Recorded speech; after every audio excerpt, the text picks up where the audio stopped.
Hello students, myself Assistant Professor Namrata Khilochia, Profile BBA College, Vapi. With respect to the Advanced Human Resource Management as one of the subject under HR Specialization, TYBBA 5th semester, the subject is divided into 4 major units. First one, that is Introduction to Human Resource Development. The subject contains 30% of the weightage. Unit number 2 is Employee Training, which contains 20% of the weightage. Unit number 3 is Management Development Programs, which contain 30% of the weightage. And unit number 4, that is Employee Engagement and Empowerment, which contain 20% of the syllabus. Let's move further with the unit number 1, and that is Introduction to the HRD. Now, HRD, that is totally people-oriented concept. Development of the human resource is essential for any organization that would like to be dynamic, ever-changing, and growth-oriented. Unlike other resources like monetary, machinery, material, etc., human resources have rather unlimited potential capabilities. The potential can be used only by creating a climate that can continuously identify, bring to surface, nurture, and use the capability of the people. Human resource development system aims at creating such a climate into the organization. A number of HRD techniques have been developed in recent years to perform the above task based on certain principles. This unit provides an understanding of the concept of HRD system, related mechanisms, and the changing boundaries of HRD in Indian scenario. The major aims of the HRD according to T.V. Rao are: first one, acquire or sharpen capabilities required to perform various functions and work associated with their present and expected future roles. Second one, develop their means employees' general capabilities as individuals and discover and utilize their own inner potential for their own and organizational development purpose. Third one, develop an organizational culture in which supervisor-subordinate relationships, teamwork, and collaboration among subunits are strong and contribute to the professional well-being, motivation, and pride of employees. So, third one aim deals with the interpersonal relationship between superior and subordinate. Continue with the difference between HRD and HRM. Now, both are very important concept of management, specifically related with the human resources of the organization. Human resource management and human resource development can be differentiated on the basis of the following 5 criteria. The first one criteria, that is oriented towards. The human resource management is mainly maintenance oriented. That means to maintain the present employees and attract the future employees or candidate. Whereas human resource development is development oriented function. So here development means behavioral development of employees rather than only skills and knowledge.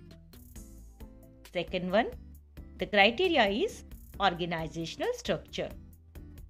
Organizational structure in case of human resource management is independent, whereas human resource development creates a structure which is interdependent and interrelated with different department and subsystem of the organization. Third one, the criteria is aim towards.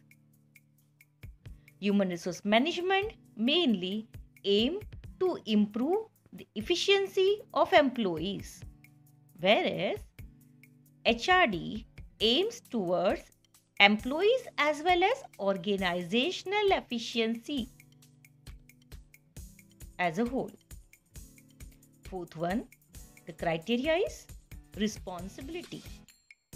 Responsibility of the human resource development is given to the personnel department or HR department and specifically to the personnel manager, whereas responsibility of the HRD is given to all the department managers, that is HOD of the various organizational department.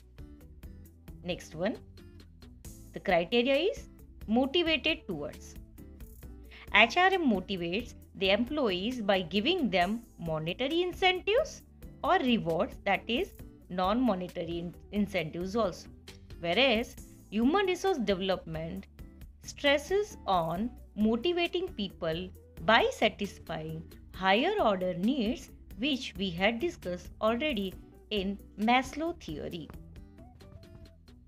Now let us discuss different definitions given by various authors. The first one definition, which is given by Leonard Nedler. He defines HRD as those learning experiences which are organized for a specific time and designed to bring about the possibility of behavioral changes.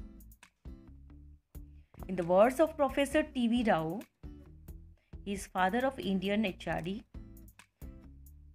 and Leonard Nedler, that is the father of HRD at international level. Now, according to T.V. Rao, HRD is a process by which the employees of the organization are helped in a continuous and planned way to, first one, acquire or sharpen capabilities required to perform various functions associated with their present and expected future roles. Second, develop their general capabilities as individual and discover and utilize their own inner potential for their own or organizational development purposes. Third one, develop an organizational culture in which superior subordinate relationships, teamwork, and collaboration among subunits are strong and contribute to the professional well-being, motivation, and pride of employees. Third one definition, which is given by M.M. Khan. According to him, human resource development is the across of increasing knowledge, capabilities, and positive work attitude of all the people working at all levels in a business undertaking. Now, the most important definition, that is what given by the Nedler. Now, what are the significance of HRD or benefits of HRD? Let's discuss it. The first one significance or benefit of HRD is HRD makes people more competent. HRD develops new skills, knowledge, and attitude of the people in the concerned organization. Second, with appropriate HRD methods or programs, people become more committed to their jobs. People are assessed on the basis of their performance by having an acceptable performance appraisal system. Third one, an environment of trust and respect can be created with the help of human resource development. Fourth one, Acceptability towards the change or dynamism can be created with the help of HRD techniques. Employees found themselves better equipped with problem solving capabilities. Fifth one, it improves the all round growth of employees by giving them opportunity for achievement of the future needs. HRD also improve team spirit in the organization. They become more open in their behavior. Thus, new values can be generated. Sixth one, it is also helpful to create the efficient culture in the organization. It leads to greater organizational effectiveness. Resources are properly or maximum utilized and goals are achieved in a better way. Seventh one, it improves the participation of employees in the organization. This improves the role of employees, and employees here feel a sense of pride and achievement while performing their own work. Eighth one, it also helps to collect useful and objective data on employees, programs, and policies, which further facilitate better human resource planning. Ninth one, hence, it can be concluded that HRD provides a lot of benefits in every organization. So, the importance of the concept of HRD should be recognized and given a place of eminence to face the present and future challenges in the organization. Thank you, students.